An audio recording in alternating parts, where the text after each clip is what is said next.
Hi. Oh, hi. I found a Shannon. I found a Mars.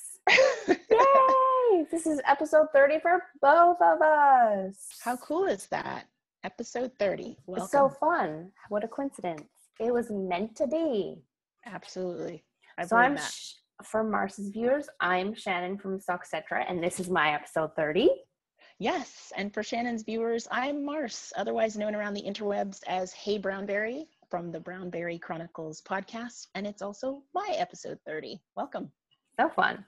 So you can find me on the socials, Shannon Mariah on Instagram, and Shannon Fisher on, what's the other thing called? Ravelry. Ravelry.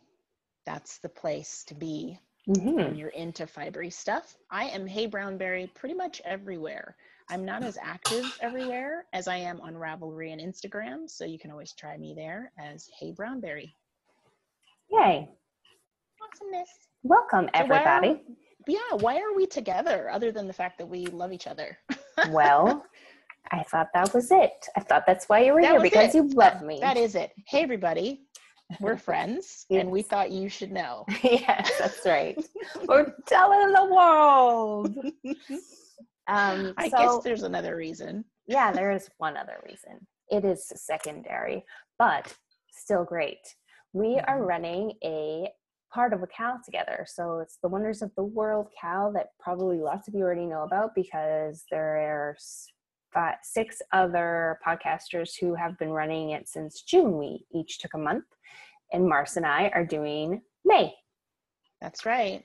We're Which in charge. For us is coming up in a couple days. Depending on when you're watching this. It's just about to be May, and the Wonders of the World KAL is in full swing.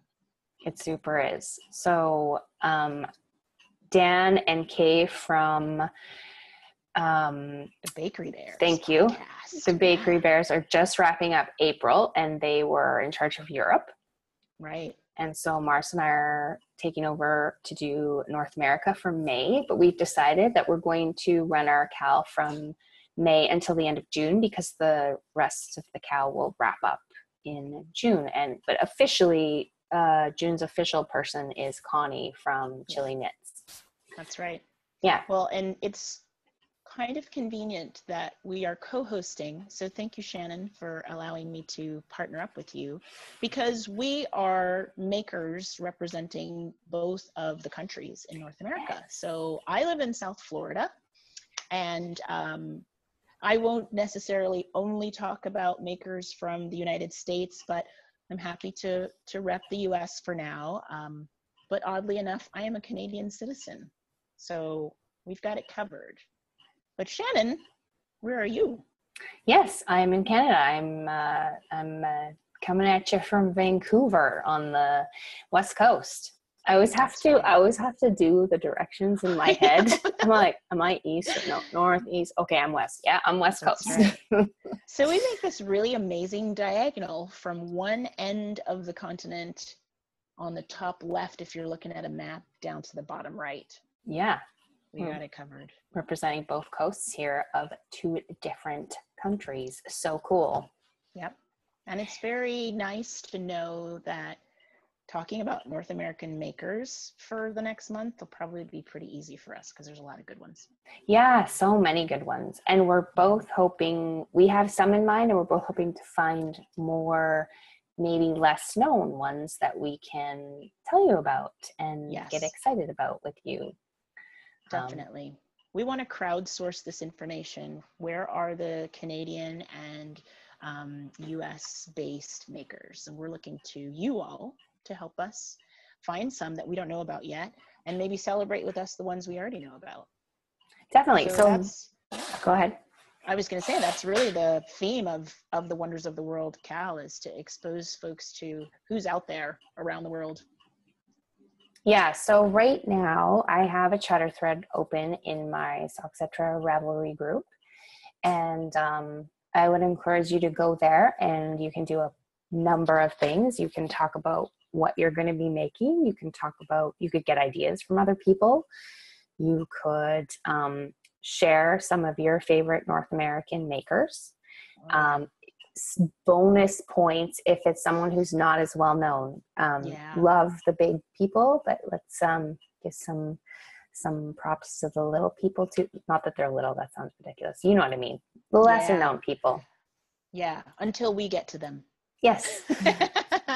That's right. Absolutely. So yeah, I'm having fun just looking at what's in the chatter thread already. Shannon had opened it a few weeks ago just to kind of get things rolling, and there's already some folks chattering in there. Shannon's going to open an FO thread. So for the project-based side of this, Cal, if you're making something with a North American-based yarn or pattern or done by a North American designer, and you finish it during the time frame of the knit along, which, as Shannon said, starts May 1st and will wrap up June 30th, we want to see it. So there will be a finished objects thread in the Soxcetera group so that you can post pictures and we can all see how awesome you are. And that's another way we can learn about some other makers around us. And we will be drawing prizes from both groups. So from the chatter thread and from the finished object thread. Speaking of prizes. Nice segue. Thank you very much. Yes, so Shannon has talked about some prizes that are going to be available as part of the KAL in her previous episode. So feel free to go back and check that out. She's shown some really encouraging, some really inspiring stuff that'll make you want to get in on this. And I would also like to feature some makers by offering prizes as well. So I'm going to show you some samples of things that I intend to offer. So this disclaimer is you may not get this exact item, but it will be something from this maker. So I'm looking to put together a prize pack, and the prize pack will include a project bag, a skein of yarn, some stitch markers, and probably a sample from a maker friend of mine. So let's start with the project bag, shall we?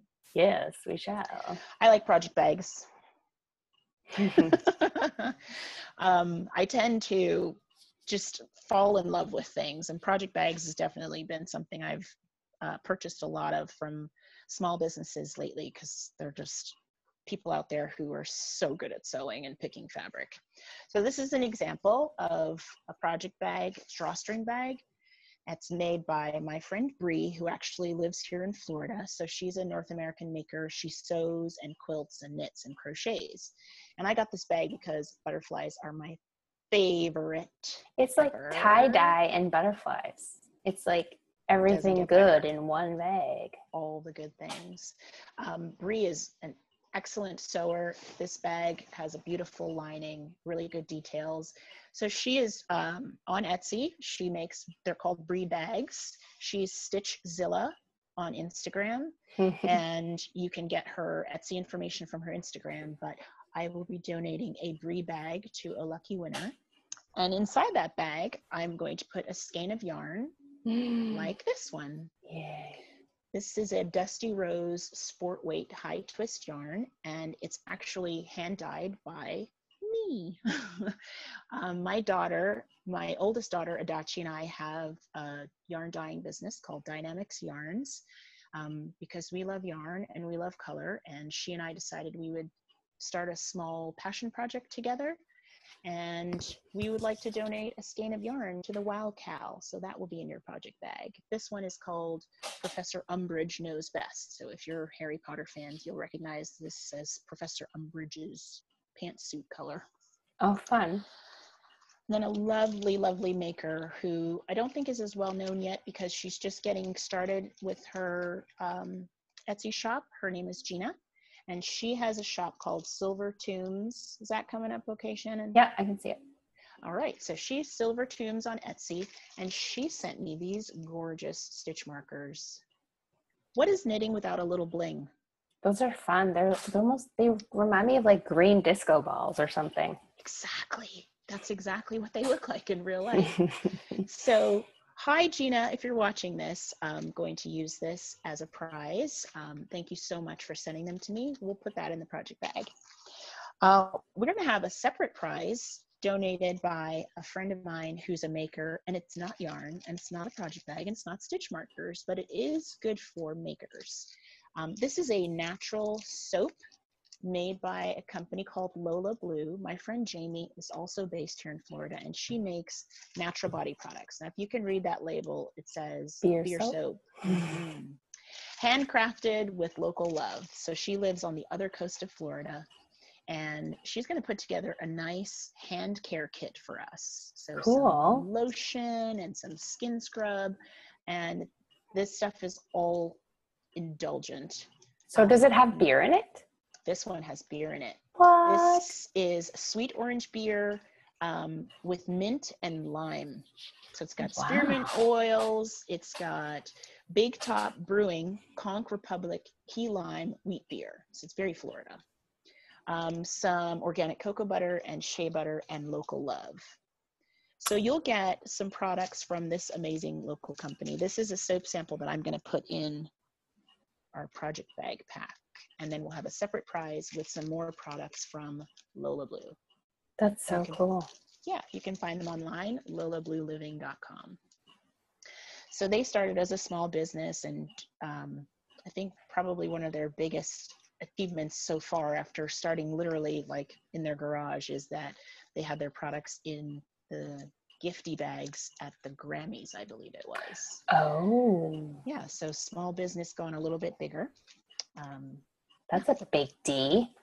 If you guys are like me, Shannon, is it like this for you where it's so easy to like take care of other people, but we don't do simple stuff like be nice to our hands, even though we use them all the time? Oh, I am so bad for taking the time to put lotion on. Like I don't have time for it. And then I'm like super dry. I have the worst hangnails. I carry nail clippers with me they're in my car, they're in our trailer, they're in my purse, because I get the worst hangnails. And my mom did too, and she would like bite at them. Yeah. And it was her hands were a hot mess. So I have nail clippers everywhere. I have in my little Notions pouches little nail files for the same reason. Yeah. So no, I do not do those little things to take care of myself. Just like that. I bet some of you have that same issue where you'll knit several rows or rounds on something and catch on something on your fingers, but you'll just keep going. We have to do better, people. Come on, people. So hopefully one of you will win some nice hand care stuff, and encourage the rest of us to do some self-care. We need these hands to work well. Yes. I even have little lotion things in my Notions pouch, but I never think, like I'll be sitting at the table at Starbucks all the time in the world to sit and chat with my knitter friends. Do I take it out and put it on? No. Just sits in my Notions bag. I'm going to be your accountability buddy, and I'm putting everyone on notice. Be kind to your hands, and I'll give myself that advice too. Yeah, let's do it. So cool. I will, I think it's actually not my last episode. I think it's episode 28 that I talked about the prizes that I so far have to give. But I also have a couple more coming in. I have had a couple other people reach out to me and let me know there's things they want to donate. So as those I can speak. Yeah. As those come in, I will show them to you. But I also think I mentioned that I will hopefully get my act together and make a project bag or two as well to toss in. A Soxcetera project bag. Yeah. Now I have to enter the calendar. I know. Well, when you were showing your yarn, I was like, can I win? But I already have some of your yarn. We will be nice podcasters and give the prizes to you guys. Maybe. So to recap, May 1st to June 30th, check the Soxcetera Ravelry group for chatter and finished objects. And if you're a maker out there and you just want to get to know some more people in the community, that's a good place to go, because if you're in North America, we want to know about you, especially if you feel that you're just getting started or you'd like to broaden your audience. Come find us. Or if you would like to donate something, that's super great too. Because we'll probably be giving prizes out. Because we're running our KAL for May and June, we could be receiving prizes throughout both months and announce the prize winners towards the end of June. That would be fun. So that's that idea. That's a thing that it can also happen. So for those of you who are visitors to the BrownBerry Chronicles podcast, you will have heard me talk about Shannon before, and the reasons why I like to watch her podcast at Soxcetera. And this is my intro, Shannon. Okay. One of the segments of hers that I love is called Shouty Shan. Shouty Shan is where I get to go and learn something about what's happening in terms of social justice, typically around the world. And when we were talking about planning this joint episode, I encouraged Shannon to include that in this podcast because I always get something out of it. And I think it would be really cool for my viewers who may not have seen Shannon's podcast to hear Shouty Shan and what interesting things we can pay attention to this week. Cool. Well, that's an awesome intro. Thanks, Mars. Yeah. So, typically in the past, Shouty Shan has been me like just sharing like a blurb from an article that I've read that's been going around the internet, and it correlates to social justice issues, which I have in the last few years become super passionate about. And I get really excited to share what I'm learning with people because I sometimes like things hit me as so obvious. And I'm like, how did I get this far in life without knowing this? How have I gotten this far? Having this idea about people, different marginalized groups, or not realizing that I had this idea. So it just gets so excited to share that with people. Because I'm like, maybe you didn't know this either. Maybe you have also been being a jerk and didn't realize it. Guess what? There's still time to do better. I love that. I love that reasoning for not just taking it on for yourself, but sharing it. Yeah, for sure. So, but the last couple of weeks, well, including this week. So last week, I just shared a couple of books that I had just recently finished. And so we thought we both been doing some reading. So we thought we'd just talk about what we're reading. Yes. So I just finished, I have just gotten into audiobooks. I did not think I was an audiobook person at all because I often feel like if I have time if my ears have time, I'm like usually watching TV or sometimes podcasts. Yeah. But I've realized that, because I feel torn about reading sometimes because I'm like, I can't do anything else while I read. While you read. Well, hello, audiobooks. So I've been listening to them whenever I commute anywhere, like even like if it's just like 5 minutes down the street, that like the car is connected to my phone, so it pops on wherever I'm at, and I get 5 minutes of the book in, or I'll just be like, I'm just gonna knit and listen to my book. And it all adds up. Those few minutes add up. And so it's been really cool. And there's something so intimate about listening to a book. Like I just feel like it writes itself on to your memory. Like it's just so neat to hear it.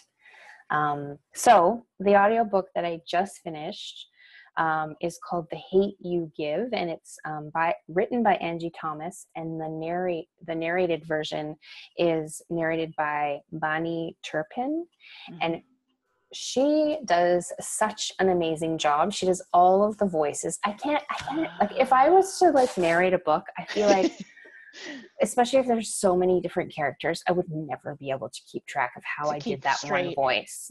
So I just read the whole thing in my own voice. I would be like, this is what you get. This is what you're doing. Because even when I was a teacher and I'd read out loud to my class, I'm like, I can't keep track of the voices. So I'm just going to read it, kids. This is, you'd end up bleeding over into some other character. Totally. So, but she like, I don't know how they do it. I mean, I know they can like edit it and stuff. So there's probably like some technique to that, but it's still so amazing to me. And there's so many really rich characters in that book. And, so the book is about, I think my review of it was something like, there has never been a more nonfiction fiction book, because it's the story of a teenage girl who's Black who watches her friend get shot by the police. And so it is really, it's a tough it's a tough read or Yeah. listen. Yeah. But it's also really, it's really endearing. There's these really tender moments between her and her family, and sometimes her friends, and her dad isn't a character I especially love in this book. He's just, he's really just a lovely human being in the way he's just really tender with his daughter and his wife, and his other kids is really neat.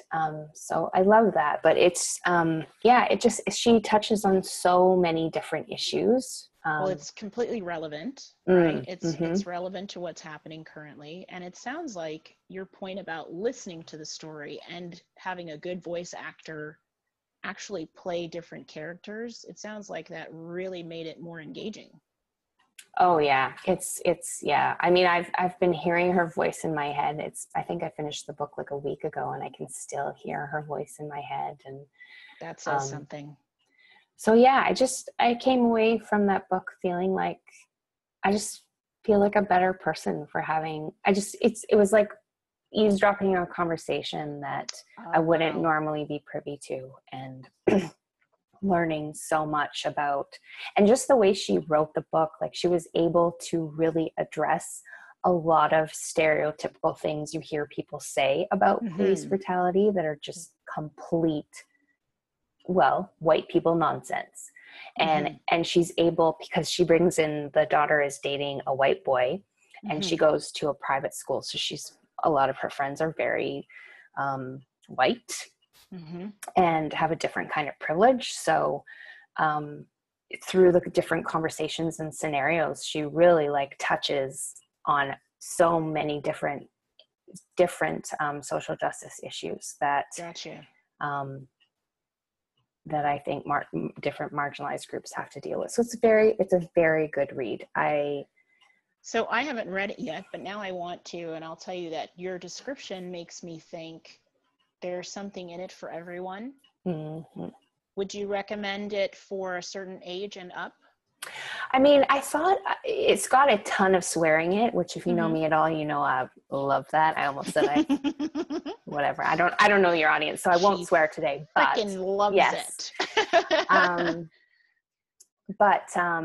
So I was thinking, would I listen to this with Emma? And I totally would, because I don't have an issue with that at all personally. Yeah. And Emma's my daughter, and she's 14 and a half. So I would 100% listen to it with her. Obviously, you feel like the value of the content outweighs just that piece. Yes. Yeah. I think that's fair.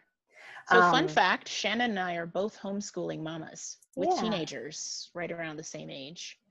So we feel that way about a lot of things, that the exposure that we would give to our daughters on a certain topic can outweigh something that maybe traditionally would make folks uncomfortable, or that we might even be uncomfortable with in some way. But if there's value in that article, book, song, conversation, we would let that outweigh something like swearing.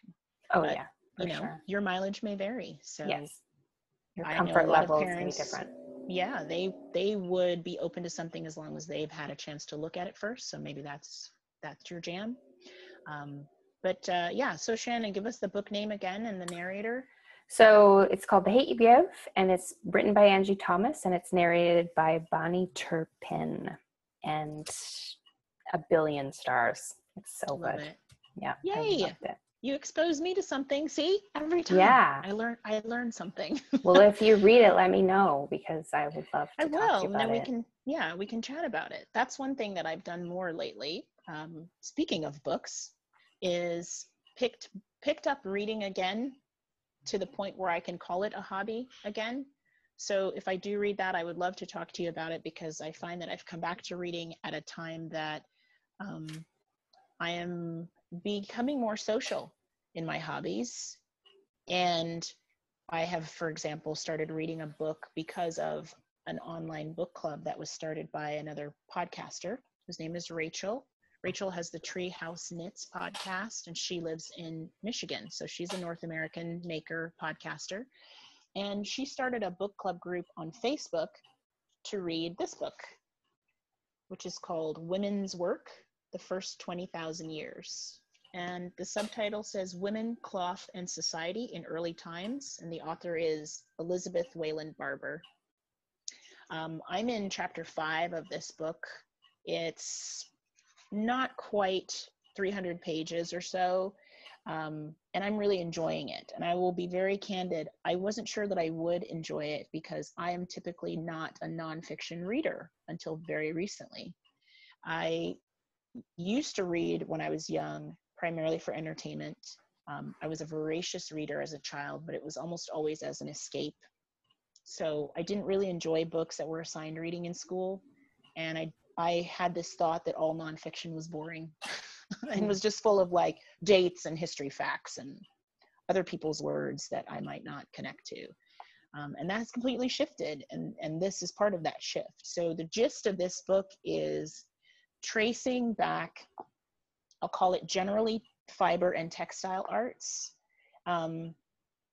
in history. So I connect most to this book as a female maker who is into fiber arts and has interest in textile arts like sewing and weaving. But I think as a historical nonfiction book, even if you were not into those things, there are so many interesting facts in here about how things got started for us as humans, why we eat certain animals and not others typically, why certain cultures who live in a particular environment or geography have certain traditions. All of that is woven in here. This is umpteen years worth of research on the author's part. So I think even if you're not a yarny or a fiber person, you might find something enjoyable in here. And it does go chronological, but I honestly take this like a reference book, or if you wanted to pick it up and open a chapter and read that chapter, you could. So I like that about it too. You could pick it up and just take something from it.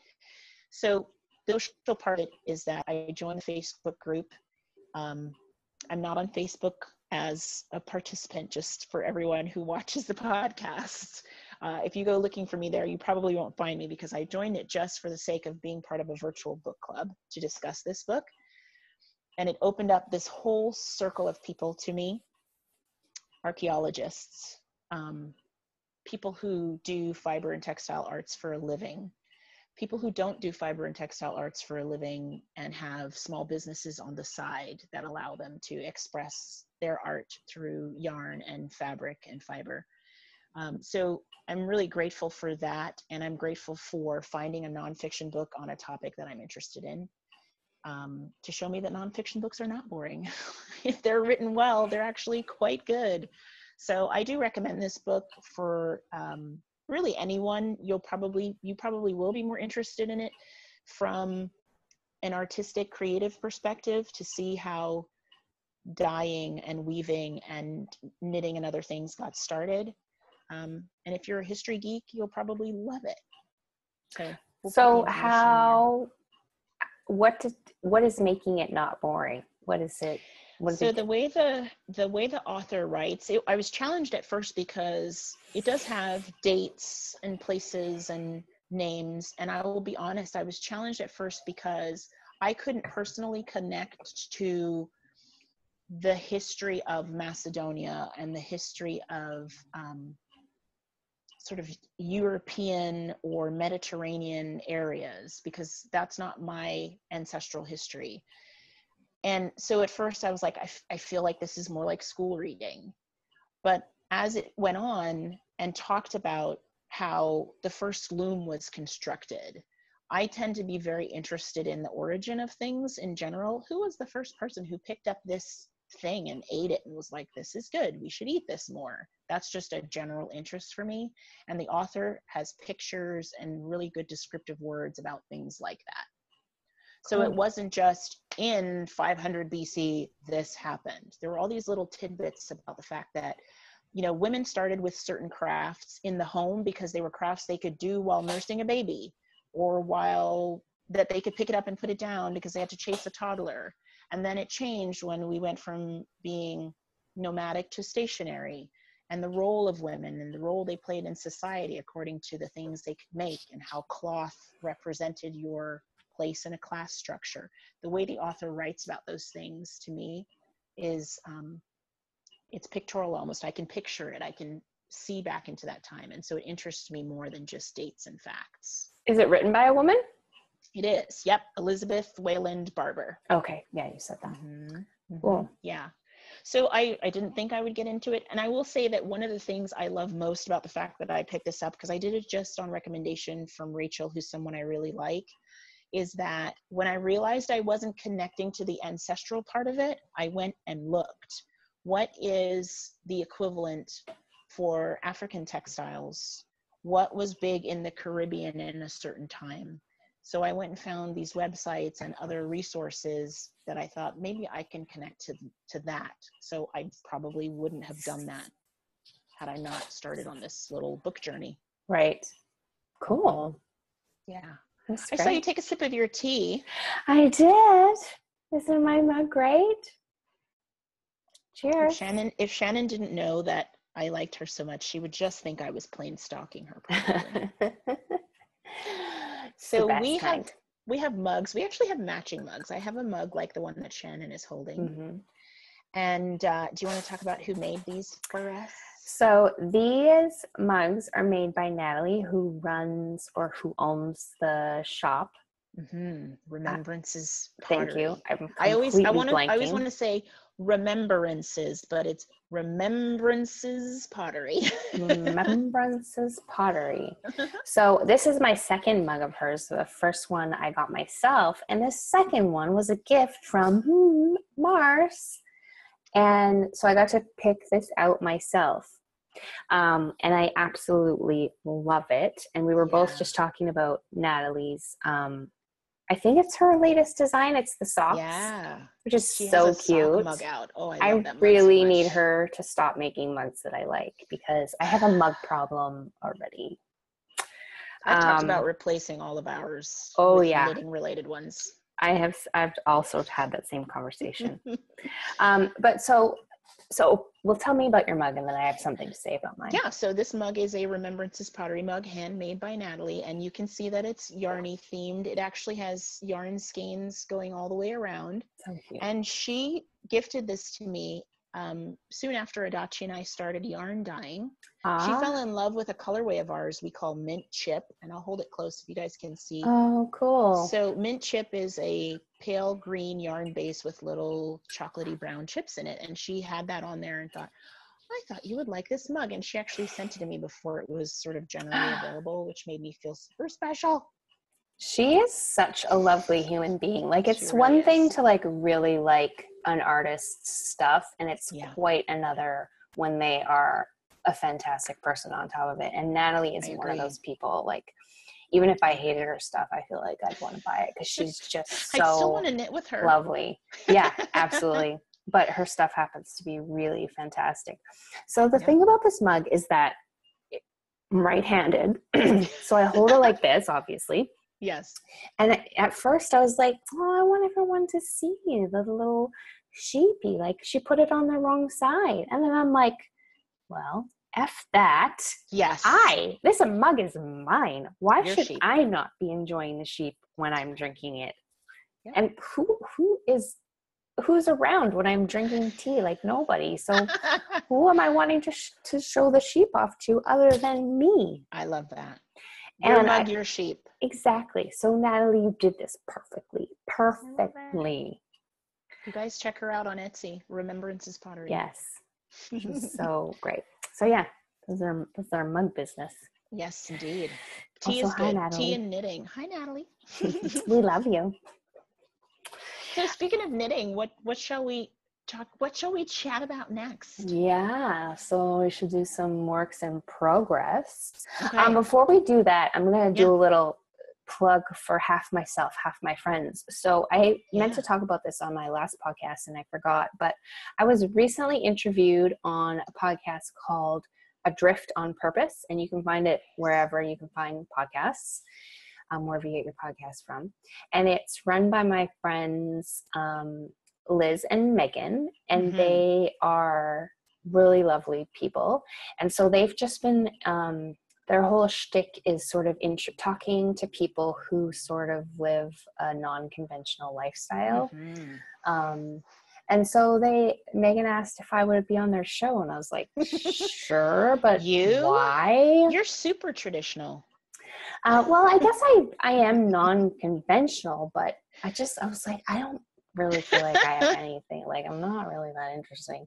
But it was, regardless of whether it's interesting or not, the way, like the questions they asked me and the things they pulled out of me, and just having a conversation with them was super fun. So I can't remember what episode it is, but it's one of their more, I think they've maybe released 2 or 3 since mine, so you'll have to go back a little bit. But if you wanted to hear that, yes. It's A Drift on Purpose, and I think my name's in whatever episode title it is. Very cool. If you get a chance and you like it, definitely review them on iTunes, because I think that helps push them up to the top. Support them. Totally. Yeah, so there's that, and that was fun. And I love the title. I'm already intrigued. Yeah, and actually my husband Steve just recently redid their logo.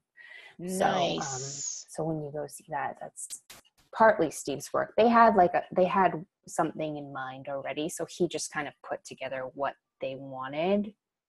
And so anyways, 6 degrees of separation, man. Yeah, so A Drift on Purpose, and they have some really great episodes. Like if there's a title that speaks to you, give it a listen, because they interview some really fun people.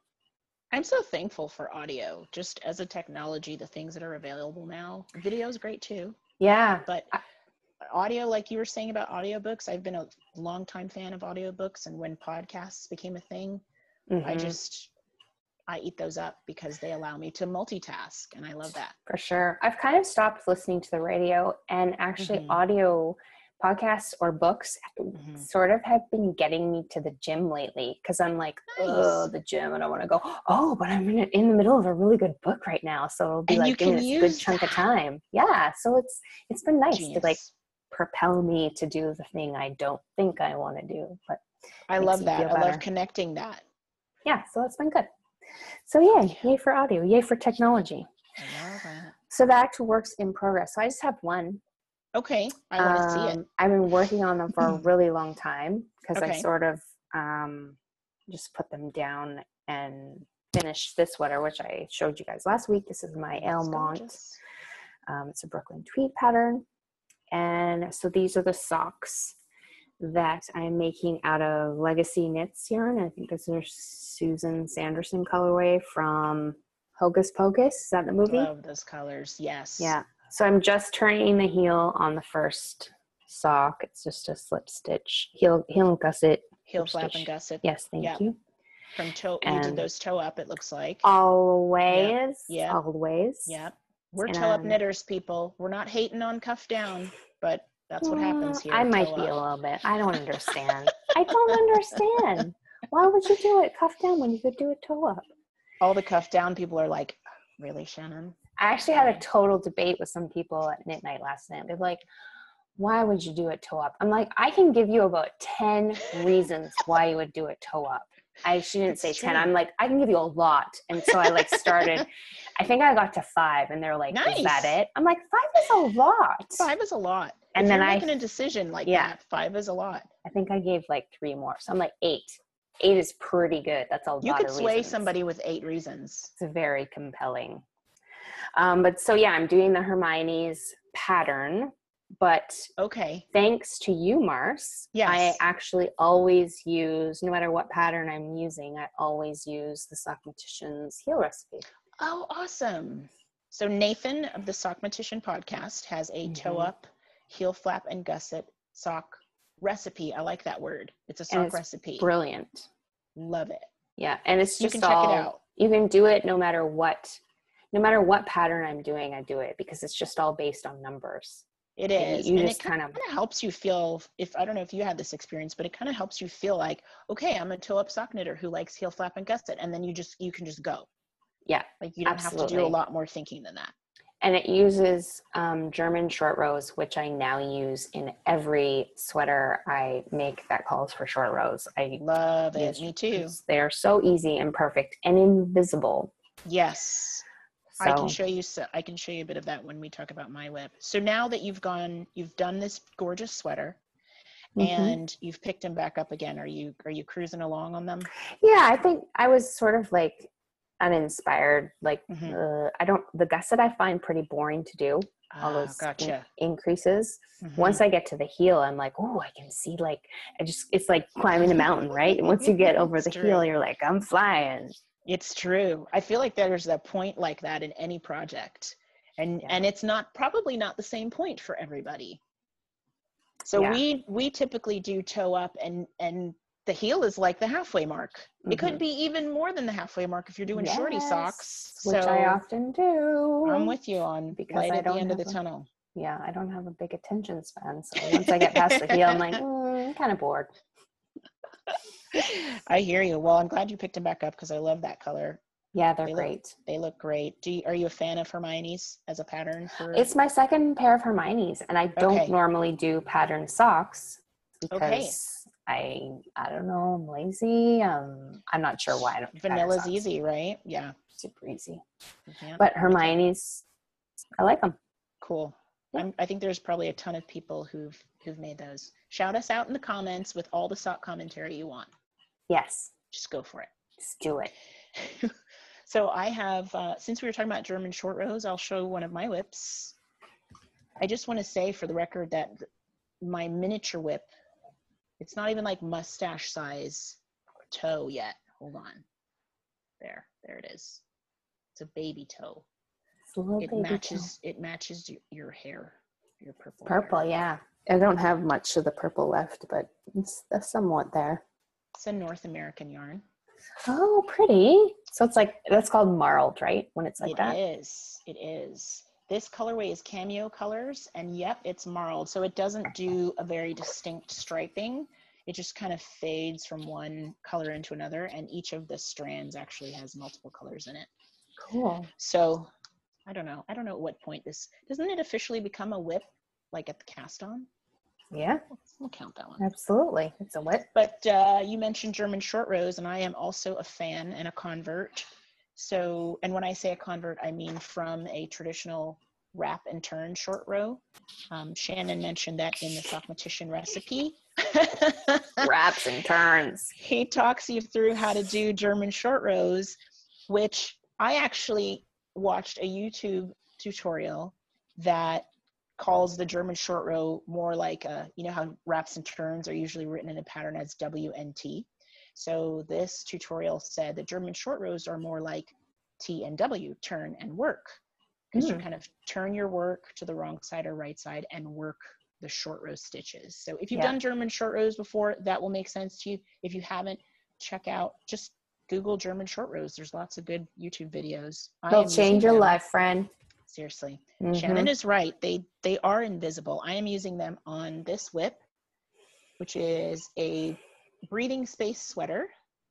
So beautiful. We're going to be twins. I know. You inspired me. So your first breathing space and your finished object dance, please go find that episode, people. Made me want to knit a breathing space, so I did. I made one for myself. And then my breathing space made my daughter want one, so this one is for Adachi. Oh, so I was going to say. Okay. I did a gray and It's your second one.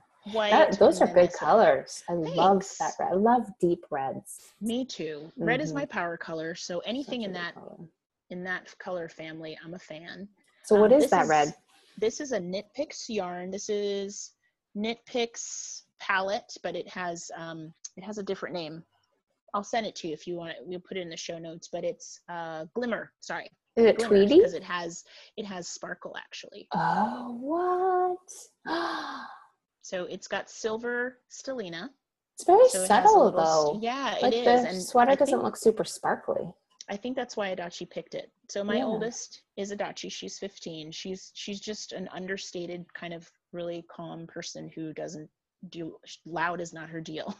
So she picked these yarns. And the fun thing about this sweater is we got this one from Knit Picks because she loved the color. And this sweater is built with a lot of 2-row stripes, as you can see. So our striping color is this speckle, which Adachi actually hand dyed herself. That is awesome. So she dyed this speckle yarn, and we thought kind of the most prevalent color to coordinate was the pinks and reds. Mm-hmm. So that's how we picked this colorway from Knit Picks Glimmer is called Pomegranate. And so that's how we picked it. And I think she did such a good job with the speckling because they're really evenly, they're pretty well distributed. It really is. Yeah, so I'm at the point of doing the short rows. It's a paid for pattern. I'm not giving away like any magical secrets, No.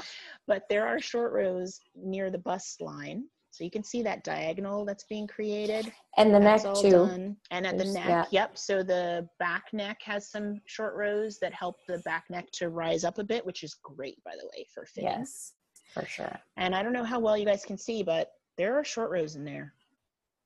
And had this been a wrap and turn, you would be able to see exactly where they are. But these are done with German short rows, and you can't see nothing. No, it looks great. So I'm really enjoying it. Anytime you knit something for the second time. Yeah, you must like it if you're doing it again. Yeah. Like, this is fun. I did try something different this time where it's a raglan top-down construction. So I did that, I guess, collar and neck part, and then I did one sleeve. Oh, look at you. So what I found out is I thought that not jumping into the slog of the body would be so great, and I would do the sleeve. Well, I totally stalled because I knit magic loop, and this is a small circumference carrying 2 yarns, and it was basically a lot of knit a little bit and then I had to turn, knit a little bit and then I had to turn, and then I tried really hard to make my stripes line up nicely fiddly. Yeah. So I ended up putting the sweater down for quite some time because of that. So I learned a lesson. Just because a sleeve is smaller and quicker doesn't necessarily mean it's going to inspire me to move through the project. Yeah. So that's why I now have one sleeve and I've started the body. I like knitting for longer when I'm striping. Right. So going around the body is great, and I'm cruising. You have time to get into a rhythm. I couldn't have said that better. That's exactly what it is. Yeah. So yeah, that was a fun sweater to make. I enjoyed it. I don't enjoy wearing it as much as I don't feel that. I mean, so okay, here's a shouty shine for you. Like, screw flattering, because like, what's flattering? Like, yeah, you do not need to dress to your body type. I totally disagree. You know what you need to do? You need to feel good in your clothes. You feel good in your clothes, that's flattering. Like, yeah, you flatter yourself first. Yeah. Right? The patriarchy can whatever. So women get to wear whatever they want, and if they feel great in it, great. So I guess I want to say, like, it's not very flatter on me, but I also want to push back against that. So how do you feel when you put it on? Yeah, I mean, I guess because I think it doesn't, like, you know, if I'm talking about conventional beauty, it's probably not, you know, Stacy and Clinton probably would not dress me in that sweater. So pop culture reference. Yeah. So in my head, I'm like, oh, this isn't a good sweater for me, but I made it. You made it, and it's gorgeous, and the colors are amazing. So I make myself wear it from time to time. Is it comfortable? It is really comfortable. Yeah. That's good. Yeah. But when I see myself in pictures of it, I'm like, And that's okay, right? I mean, that could go for something store-bought. Oh, yeah, totally. Yeah. Yeah. So, but it's really cute. Like, when I just see it on the hanger, I'm like, you are adorable. I love that, though. You love the hand knit. Yeah. I mean, I made it. I feel proud of it. It's too bad I don't feel great in it, because I don't reach for it very often. Right. But so yeah, I mean, I need to do more thinking about that, but that's my thing. But yeah, so it's a good knit. It's a good pattern. It was fun. It was fun to make. I think it was my first legit sweater. Like, my first sweater was the Tin Can Knits, the flax, which is just like kind of a box sweater. It just gets you into knitting a garment. This was like legit shaping, the whole deal, the whole 9 yards. So I was like, whoa, I'm a real knitter now. You are. And look at you. You're wearing another sweater that you just finished. Yes, so I know. And actually, this clearly caught on. I really love this one. Like, I have been wearing it nonstop pretty much. Sometimes I think you have to have the opposite experience to appreciate something.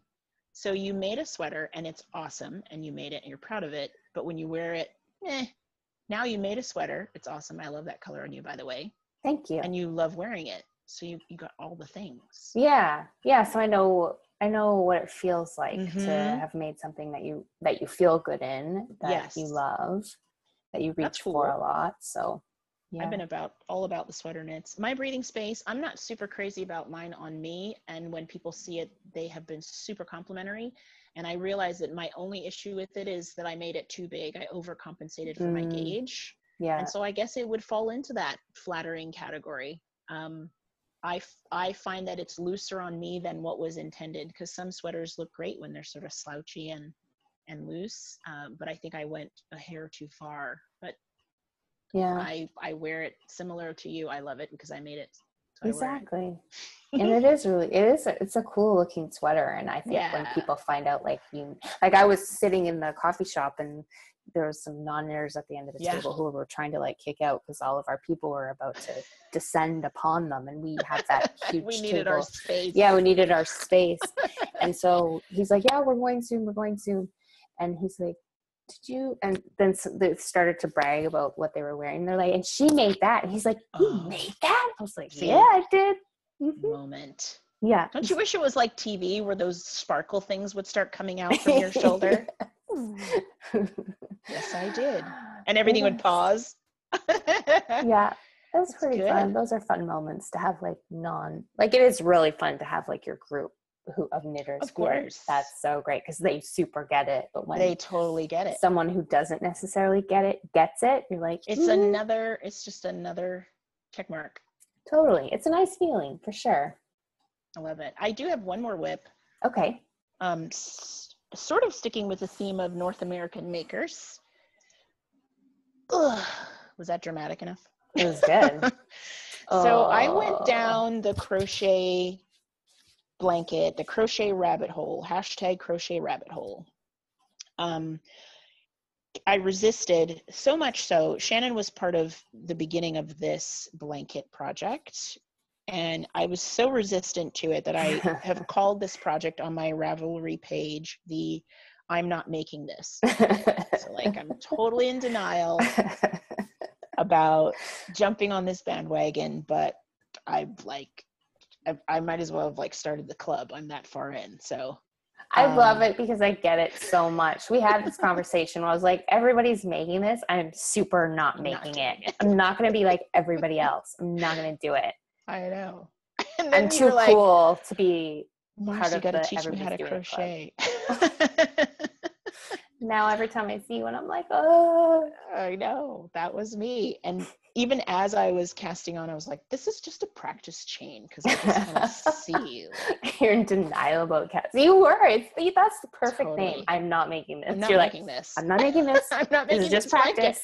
Okay, 17 rows in, I'm still just trying it out completely. I also had the excuse that I used to say no to scraps. I had a thing with leftovers. I would try to use every bit of yarn. By the way, toe-up socks, use it all. If you that was reason number 7. I'm just saying. Mm-hmm. So I didn't have a lot of minis. I didn't have a lot of scraps. Boy, our tribe, I will tell you what, they come through. Don't tell people on the internet that you don't have a lot of minis for the blanket that you're not making, because minis will just start to arrive in your home. People will suddenly mail you small bits of yarn. People like Shannon will hand deliver you ready to knit balls of yarn. I drove to Florida with yarn for a blanket. It was something like that. It's not true. We met up in northern Washington state, and Shannon had minis for me for this blanket. So there's a lot of North America represented in this blanket. So now, although I'm not making it, I'm completely in love with it. It's really beautiful. And I want to crochet on it all the time. So it's got a lot of different yarns in here. Some of them are commercial yarns, like patterns. I'm trying to do a little bit of, tying it together by having some grays and more neutrals in between the brights. And then it has super special stuff. Shannon's section is in here. Do you recognize your section? See, I do. I Yeah. see. Yeah, I see a lot of it. I mixed a lot of them in. And that's one of the things I love about this kind of project. I will honestly say I totally get why people do these. I totally get why people do the mini cozy memories blankets. Every time I pick this up and look at it, I'm thinking of where these yarns came from, what project it was involved in. I have hand-dyed yarn by Adachi in here. I have yarn that I've used to make my husband's socks. I have yarn that I've gotten from friends like Shannon. And I really do appreciate the kindness of someone saying, hey, I'm not going to use this, and you have this project going, you're welcome to it. So then I get this memory of them. So crochet rabbit hole, I totally get it. I'll probably make another one, except I won't make another one, but I probably will. I really just need to have like a couple days with you where you can get me started, because Grace was here from Babel's Traveling Yarn. And Grace. Yeah, hi Grace. And she did get me started. I got the first chain done, and then I got partway into like the next whatever row, and then she left, and I was like, I have no idea. I have no memory of what I was doing. You need some more crochet mojo. So I can do that for you. I need a little bit of hand holding for a couple days in order to do that for you. Find a rhythm. Some of you know that I've started a new job, and one of the benefits of that job is that I actually travel much further from home now, and I've already been just within a couple hours of Shannon once, and will likely be again. So Shannon will also not have a crochet stripe blanket at some point. Yes. If I have anything to say about it. Mine will be called, I am also not making this. Bandwagons are for suckers. I'm too cool for this blanket. I tell you, if you look at the hashtag crochet rabbit hole, just be prepared to cast one on. That's all I'm going to say. It's so true. They are beautiful. Yes. Beautiful. So yeah, that's what I'm working on. That's my works in progress. One of my recent acquisitions was from a dyer who's just getting started on Etsy. Her name is Hannah. Hi, Hannah. She's Hannah Florine on Instagram, and she has an Etsy shop called Hannah Made It. And I really appreciate the pack of minis she sent me, because she makes some beautifully bright, non-naturally occurring colors. And I say that in a complimentary way. She doesn't do your standard colorways. Here are some examples. She manages to get like 3 different types of pink in 3 different minis. And so it's giving my blanket this, all the neutral parts get this nice lift, which I really like. I would never have thought that so many different types of colors and tones would go together, but thank you, Hannah, for these brights that you've given me. There's going to be a really nice Hannah section in there that balances everything out. Oh, I love that. That's so great. Yeah. I picked it myself while you were talking. Oh, cool. See? It's back. I can't do that when I'm podcasting alone. That is great about podcasting together. I do love that. Yeah. So finished objects. Yes. I have one. I thought I had 2, but then I forgot I showed this last. Well, my viewers hadn't seen your sweater yet, so that's a good one. So I finished this. I cast on the Harvest, and I think I finished it within 2 weeks. I think you sneezed and it was done. Yeah, it was a fast knit. And this is I can't think of it. I know it too. It's a Knit Picks. It's a Knit Picks City Tweed? Tweed, not City. I thought it had tweed in the name. I'm totally cheating, and I'm completely looking at Ravelry. Yeah, it's on my project page. I love that color. We already know. So yeah, it's a great color. It's not really. It's more like orangey red. Then it's showing up. Mm-hmm. Yeah. So it's a super simple knit. I changed a lot of things about it. Okay. And I don't love it. It fits fine. Mm-hmm. But so let me give you this advice. If you are going to make a cardigan, especially a cardigan that does not have short rows at the neck, add short rows, because Mm. this is the second cardigan I've made that does not have short rows in the pattern, and it will not stay on my body. Oh, yes. So I remember you had to go through quite a bit to try to adjust the last time. the To keep campsite it from cardi, slipping. and it still doesn't stay on my body. Wow. So I have to do something. I actually think I'm going to rip out my campsite cardi, which, Oh, wow. if you know me at all, is also not in I my know. personality. I'm not a frogger. I am not a frogger. So Yep. it's a big deal that I'm going to rip that out. And I think I'm going to rip this out too, because it just won't stay Wow. on. So the things that I changed are, I added a lot more.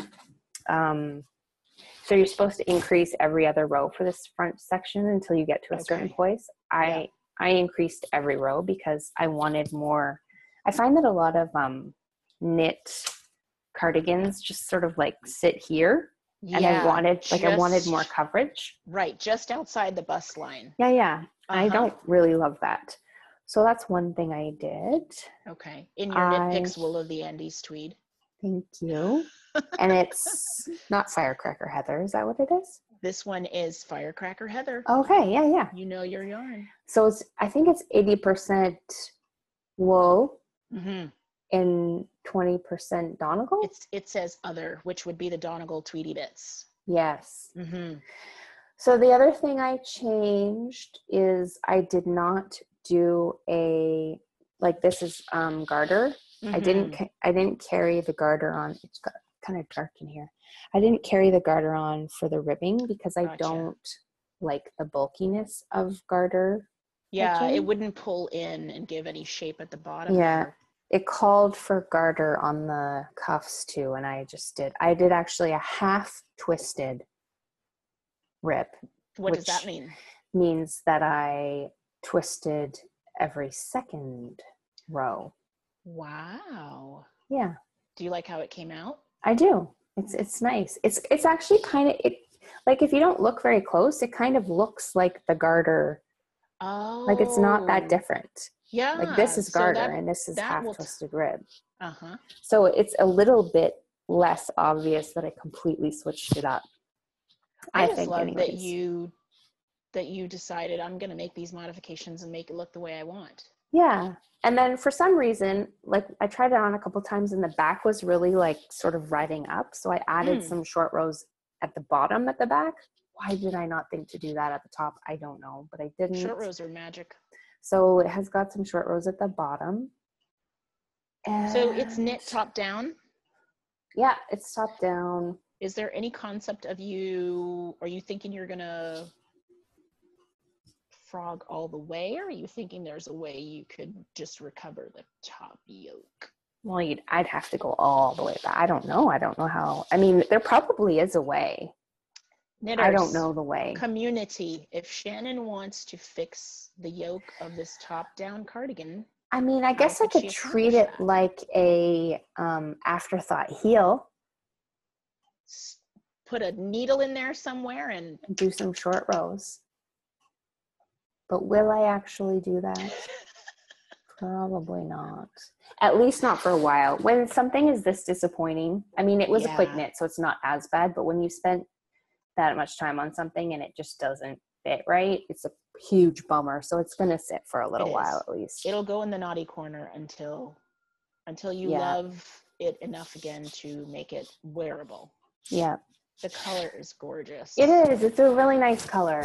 I feel like I keep covering the microphone when I do that. But I feel like there's a few other things I changed. I can't remember. But anyways, it's You've a got nice. some good notes in your in your Ravelry page. So you guys check out Shannon Fisher on Ravelry. The Spring Harvest cardigan project on her project page has some good notes in there. Yeah. Well, I support you, whatever you decide. If it has to sit in hibernation for a little bit, that's okay too. Yeah, I think it will. You've done a good number of garments in the last several months. I have. I've decided that I'm like a pair of socks on the needles and a garment. That's my thing. What a good balance. I don't like having too many things on the needles. Super stresses me out. I've heard many people say that, and I think I'm getting to that point, but it's because I've tucked into some bigger projects. I have another work in progress I don't think it's near enough to me to show, but it's also a cardigan. and it's worsted weight, and it's like you gotta pick it up and sit down with it and work with it. So that type of project is great, and a pair of socks I feel like is a really good balance. And this one has finer yarn, so it just feels like a smaller project to me. Yeah. But it's got things like short rows, and I need to measure every now and then, whereas the other one is like straight boxy body. I'm just going. It's interesting. I would typically in the past I would stay like projects like the breathing space sweater I would think, oh, it's gonna be too overwhelming, I won't do it. But because it has so many like things where you switch it up, it really keeps your attention. I agree with that. I actually, when I picked it back up again, I thought, why wasn't I knitting on this all this time? Mm-hmm. Yeah, you just need breaks from things. Yeah. You know, garments involve some math, and they involve some thinking, and I can see where, I'll speak for myself. There are times when I'm totally into that, and that's what I need from my knitting. And then there are other times where I need my knitting to be the exact opposite of that. And I need it to be rounds of stockinette. Yeah. That's what I can handle. It's true. It's very true. Yeah. That's a great thing about this craft, though. Deciding what friend you're going to hang out with. Do I want like a quiet evening, or do I need someone to like light my fire? That's a perfect analogy. Yeah. That's life. Totally. We could probably do a whole episode on how knitting is like life. Let me give you 10 reasons. Knitting is life. It's true. It's true. Yeah, like for this. I was going to say, for this, I was so close to finishing this for so long. I was on Sleeve Island for months, and I just like put it down at some point for like 6 weeks. I was like, whoa. And then I picked it up. I'm like, why did I not? I could have finished this 6 weeks ago. Like, it was super fast, but I just needed a break from it. Yeah. So that's it. Maybe you couldn't have finished it 6 weeks ago because you weren't there. No. You and that project were not there. We weren't. I will tell you that when you showed a picture of the point at which you joined the sleeves to the body is when I picked up my other cardigan again, because that had kept me from progressing on it. I was like, in my head, this sleeve joining to the body is where it becomes a real garment, and what if I mess it up? And so my instinct at that time was to put it away. And then I saw yours, and I'm like, that's when it becomes a garment, dummy. Yeah. Pick it up and go for it. So I'm glad I did, because the rest of it now feels like sailing along. Yay. Well, I look forward to seeing it. Yeah, I'll probably show it a couple episodes from now, because it's for my mother-in-law, and it's not really sweater weather in Florida anymore. Was it ever? There were a couple days. Anymore. There in February. She would have loved that cardigan. That's like that's like Christmas dinner. You like spend all the hours on it to wear it for 2 days. Yeah, pretty much. We're fortunate that because it's often hot here for so many months, everywhere overcompensates. So if you're inside, it's cold. You need something. And she works with senior citizens, and so she works in a building, and she wants it to be her back of her chair sweater. Nice. So she'll get some wear out of it when I finish it. Yes. Fun. Very fun. Good.